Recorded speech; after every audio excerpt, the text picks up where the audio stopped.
Menjelang tengah malam, ponsel dekat lampu tidur bergetar. Terlalu lama untuk sebuah pesan pendek. Di perbatasan antara terjaga dan bermimpi, Budiman berdecak kesal sekaligus meraih ponselnya.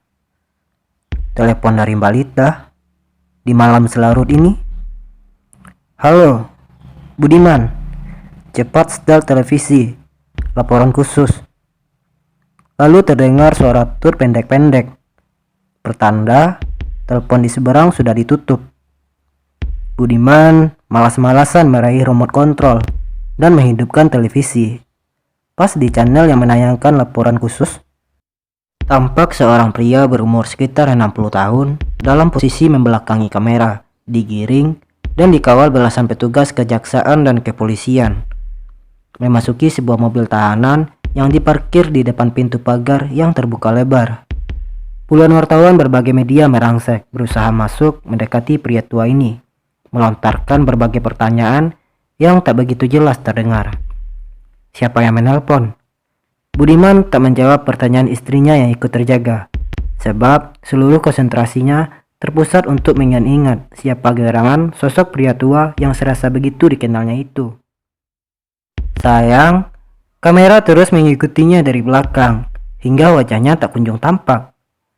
Barulah ketika pria tua ini memasuki mobil tahanan, kamera bergerak sedemikian rupa, hingga berhasil mengambil close up-nya. Pak D. Muhargo.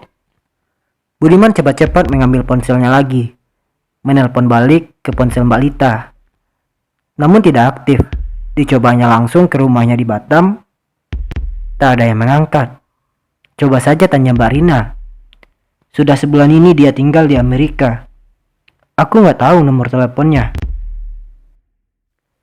Kenapa nggak langsung nelpon ke rumah Pak D aja? Budiman terdiam. Saat ini, suasana rumah Pak D pastilah sangat tidak kondusif untuk menerima telepon dari luar. Dan sebelum ia memutuskan untuk menelpon atau tidak, ponselnya sudah lebih dulu berbunyi berturut-turut atas masuknya belasan pesan pendek. Pesan itu dari saudara-saudara, dari teman dekat, yang semuanya berbicara tentang atas penahanan diri Pak D. Muhargo. Ada yang sekedar mengabarkan yang baru saja tertayang di televisi, ada yang mengajak semua berdoa untuk keselamatan beliau, ada juga yang mengutuk tindakan biadab kejaksaan. Dan sebagian besar menghimbau agar para sanak saudara tetap berkepala dingin dan tetap tenang. Karena penahanan sekarang ini memang lagi ngetren dan lebih besar muatan politisinya daripada benar-benar menjunjung supremasi hukum. Namun, Budiman paling tertarik dengan pesan pendek dari sebuah nomor yang tidak dikenalnya, yang menyebutkan bahwa Bude Muhargo dirawat di ruangan VIP sebuah rumah sakit internasional di Cikarang. Budiman, Bude di sini. Budiman menghampiri budenya yang segera bangkit dari tempat tidur. Tidak usah duduk, Bude, tiduran saja. Kamu pikir aku sakit? Tanya budenya sambil tersenyum. Aku menginap di sini atas saran Nak Ramadan ini, supaya terbebas dari kejaran wartawan. Seorang lelaki muda bersuban putih, berwajah bersih, yang berdiri tak jauh dari tempat tidur Bude, tersenyum hormat pada Budiman dan mengulurkan tangan untuk mengajak bersalaman. Saya Ramadan. Budiman. Ini pengasuh pondok pesantren Janturan yang didirikan Pak Demu setahun lalu di Jogja, kata Bude menjelaskan. Pak D melihat tata susila di kota pelajar itu semakin lama makin memprihatinkan dan menyumbang karya nyata yang diharap bisa menghambat laju kemerosotan moral di kalangan generasi muda. Kebetulan ketemu dengan Nak Ramadan yang punya perhatian sama terhadap pembinaan anak-anak di sana. Ya akhirnya jadilah pesantren itu. Budiman mengangguk-angguk, sementara dalam hati ia merasa telah keliru melihat situasi. Semula Budiman membayangkan Bude berbaring dengan jarum infus, pipa oksigen, serta segala macam kabel peralatan kedokteran menempel di bagian tubuhnya. Semula Budiman mengira akan melihat Bude dengan tatapan menerawang ke arah langit-langit ruangan dengan air mata yang diam-diam membasah pipi dan bicara dengan suara terbata-bata. Nyatanya, beliau bicara sangat lancar. Kualitas suaranya tetap jernih. Ketenangannya tetap terjaga. Bahkan, terlalu tenang untuk situasi yang mestinya sangat depresif ini. Menjelang sarapan tiba, Ustadz Ramadan berpamitan. Dan secara amat hati-hati bicara. Kalau sekiranya subsidi dari Bapak buat pesantren untuk sementara dikurangi atau bahkan dihentikan, insya Allah kami siap bersuadaya. Oh, tidak. Sejak mulai berurusan dengan kejaksaan, Bapak selalu berpesan bahwa subsidi buat pesantren sudah merupakan komitmen yang tidak bisa ditawar-tawar. Dan dengan cara apapun, Bapak akan tetap menjalankan komitmennya.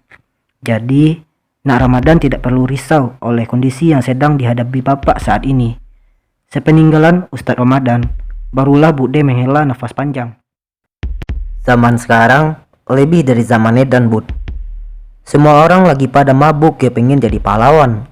Tapi karena sudah terlalu lama jadi orang miskin, yang paling gampang dijadikan musuh ya orang-orang yang punya rezeki lebih, seperti Pak Demu. Kalau boleh tahu, Bude, apa yang dituduhkan kejaksaan pada Pak D? Cerita lama, Bud. Penyalahgunaan Yayasan Mang Yubagyo, pembangunan hotel di Bogor dan Kintamani yang katanya izin bangunannya tidak sesuai peruntukan markup. Lalu pembelian kapal-kapal patroli buat angkatan laut dan apalagi itu. Aku malah tidak ingat semuanya. Terlalu banyak, Bud. Terlalu banyak orang yang ingin kebagian rezeki dengan cara-cara yang tak kenal malu. Hingga segala sesuatu yang sudah semestinya malah diutak-atik, diobok-obok supaya seolah-olah ada masalah. Lalu ahli-ahli hukum yang katanya pintar-pintar itu berebut menyumbang kepintarannya dengan cara menafsir pasal-pasal hukum yang selama ini dianggap benar bisa jadi salah, yang selama ini tidak melanggar hukum bisa dianggap melanggar hukum. Memalukan, Bud. Memalukan sekali orang-orang seperti itu. Sampai hati menistakan diri sendiri demi uang yang tak seberapa nilainya. Tak seperti biasanya, selewat tengah malam, Budiman terjaga untuk melakukan sholat tahajud. Tak kurang dari sejam, ia berdoa dan terus berdoa, memohon kepada Tuhan agar Pak D. Muhargo diberi kekuatan lahir dan batin menghadapi situasi yang absurd ini. Budiman sungguh tak rela kalau Pak D yang sangat ia hormati itu sampai benar-benar dimeja hijaukan dan dipenjara. Bagi Budiman, Pak D. Muhargo memang segala-galanya, lebih dari sekedar kakak almarhum ayahnya. Beliau adalah seorang panutan, sesepuh sekaligus juru selamat bagi kehidupan pribadi dan rumah tangganya. Budiman tak akan pernah melupakan masa remajanya, yaitu setelah lulus SMP, pindah ke Jakarta dan tinggal di rumah Pak D-nya ini. Setiap hari, ia bangun jam 4:30 pagi untuk mengepel lantai, mencuci mobil, dan menyapu taman. Jer Basuki Mawabea, Bud. Begitu Pak D. Muhargo saat itu selalu berucap pada Budiman bahwa untuk mencapai kebahagiaan pastilah diperlukan pengorbanan. Budiman sangat mempercayai ucapan itu karena Pak D. Muhargo telah membuktikannya sendiri bagaimana beliau dengan gagah beraninya menjalani masa-masa penuh kemiskinan, mengawali karir sebagai prajurit di berbagai pertempuran dan tugas-tugas ketentaraan lainnya, terus merangkak naik menjadi perwira tinggi, menjabat sebagai komandan di berbagai kesatuan, sampai dipercaya memegang jabatan-jabatan penting di pemerintahan dan juga jabatan komisaris di berbagai perusahaan. Nasib orang memang sulit diduga, Bud. Kadang bisa di puncak, kadang bisa di bawah. Untuk itu, kita harus selalu ingat dengan falsafah pohon. Puncak pohon bisa berkibar anggun karena dukungan batang dan akar yang diam-diam mendukung kita tanpa pernah mau menonjolkan diri. Dan falsafah tersebut secara konsisten diterapkan Pak D. Muhargo dalam kehidupan sehari-hari. Setiap memperoleh pendapatan lebih dari gaji yang diperolehnya tiap bulan, entah itu dari proyek-proyek yang dipercayakan padanya, atau dari sumber manapun, beliau senantiasa membagi rata ke setiap bawahannya. Dari tingkat staf sampai karyawan paling rendah, tak terkecuali. Itulah kenapa semua bawahannya atau bahkan yang sudah menjadi mantan bawahan senantiasa loyal dan menghormati Pak D. Mereka mengenang beliau sebagai atasan yang sangat penuh perhatian dan mengenang periode menjadi bawahan beliau sebagai masa penuh kesejahteraan. Namun, orang yang sangat dihormati itu kini terkurung di sebuah ruang tahanan yang menghinakan dirinya, yang menistakan martabatnya, yang menepikan segala kebaikan yang pernah diperbuatnya.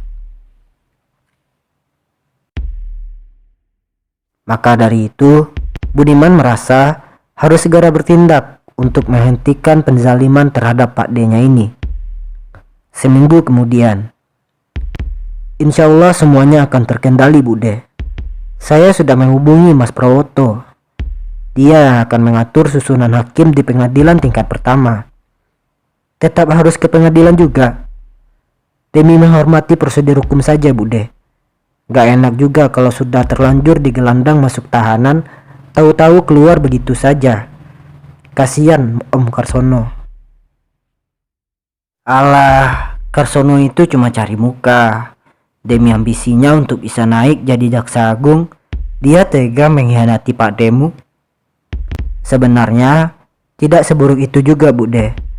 Sebelum malam penjemputan itu, Pak D ternyata sudah berkomunikasi dengan Om Karsono dan bisa memahami posisi Om Kar yang sangat sulit dalam menghadapi tekanan publik. Jadi, ini soal tarik ulur saja. Cuma itulah, dari dulu Pak D tidak punya channel di kalangan media.